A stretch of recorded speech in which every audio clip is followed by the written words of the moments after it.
of media law, and I'm going to break this up into parts. So, this part is just going to cover privacy. And privacy, while something that we kind of all assume that we have a legal right to, is something that there hasn't really been a precedent for a legal right to privacy for quite a long time. But it does exist, and there are certain safeguards to people's privacy that we do have now. So, according to Black's Law Dictionary, privacy is the right to be let alone, the right of a person to be free from unwarranted publicity. And so a lot of it kind of boils down to the publicity side of things. And so it's the actual publication of this stuff that becomes an issue. So there's four ways you can legally violate someone's privacy. And one is the kind of most obvious, one would think, which is physical intrusion. The second is kind of the most kind of legalese one, which is called false light. We'll get into all these in a moment. The third is the publication of private facts, specifically private facts that a ordinary person, quote unquote, would consider offensive. And then the fourth is appropriation, which is actually the one that is the one with the longest history of being enforceable by law. So what do we mean by these? So physical intrusion is basically trespassing. You cannot trespass, steal, or intrude by electronic means into the precincts of another's home or office. People have a reasonable expectation of privacy. So if you have gone onto private property, then, what you have gathered there could be, if you are not welcome, then that could be an invasion of privacy. The public importance of the story is not a defense and an intrusion lawsuit. So say, for example, you went into someone's home wearing a hidden camera, and you saw them, the person pretends to be a doctor, and they gave you clearly unsound medical advice, and then you published this.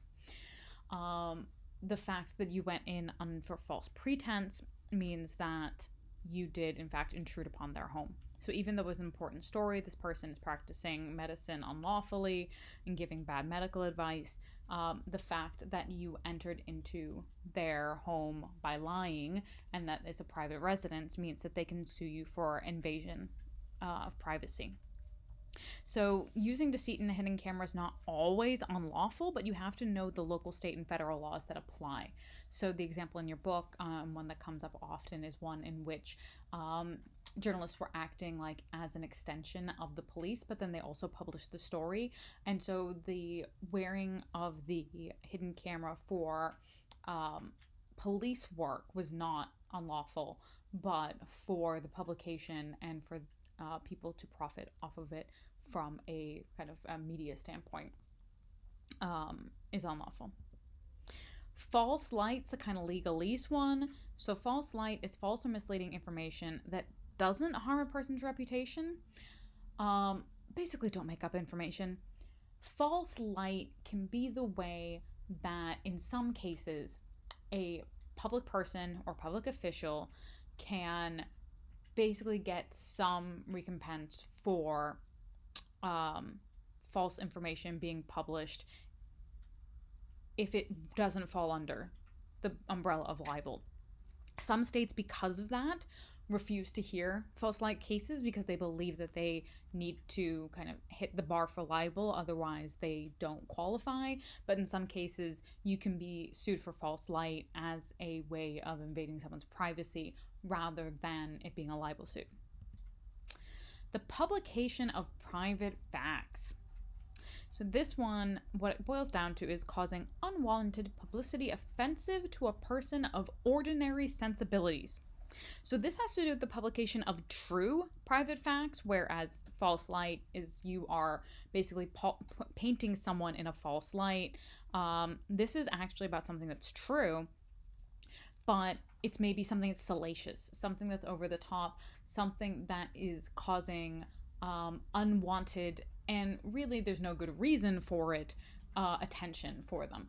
This is where, unlike here, where importance of the story is not a defense, importance of the story is very much a defense in publicizing private facts. If, again, I come back to a politician's having an affair, if it then cast aspersions on their character that are true. It's one thing to care about a, you know, um, if you're maybe someone who's not in the public eye, then publicizing an affair is, maybe not necessary. But if it's someone where it's their moral standing is something that's really important to what they do, well, then it is, then that's fair game. So if it's not important to the public, you probably shouldn't publish salacious details, especially if they're offensive. If it is important to the public, that's when the defense comes in.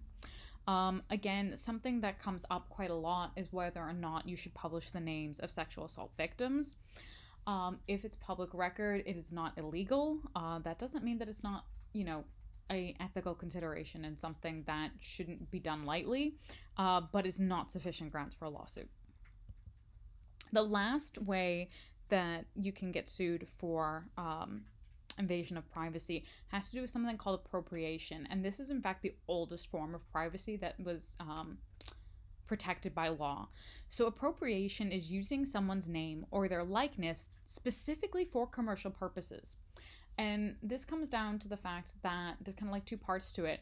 But it's especially a problem if the person has not been properly compensated, because you have a right to make money off of your likeness and to trade on your either image, your name, and again, things like fame or notoriety are things that you have a right to profit off of. So specifically, it needs to be something that's used for commercial purposes, and especially if the person is not compensated or properly compensated. If you've been, given $1 and then it turns into a multi-billion-dollar campaign, you could say, well, I wasn't properly compensated. And so this is where like advertisers, public relations professionals should be wary. It's less of a problem for people in journalism because there are different rights when you're using something for editorial purposes versus commercial purposes. So when you publish something in the newspaper, you're using it for editorial purposes.